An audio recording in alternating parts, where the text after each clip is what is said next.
Welcome to the Genius Factory. Enjoy the video.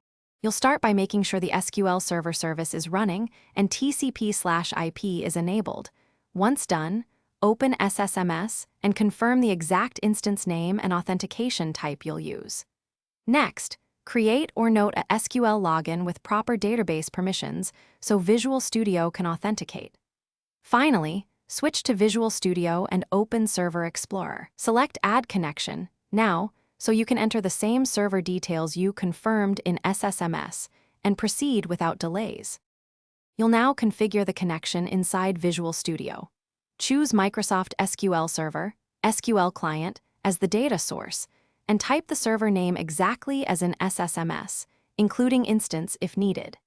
Then pick the correct authentication method, Windows Authentication for integrated logins or SQL Server Authentication with the username and password you confirmed earlier, and select the target database. Test the connection to validate credentials and network settings.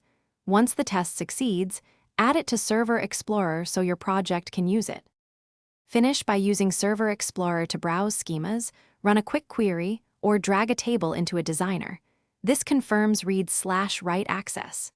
If you hit problems, make sure the firewall allows the SQL port and the SQL browser service is running, and verify the instance name and port, default 1433. Also, if you chose Windows Authentication, ensure Visual Studio is running under a user account with database permissions.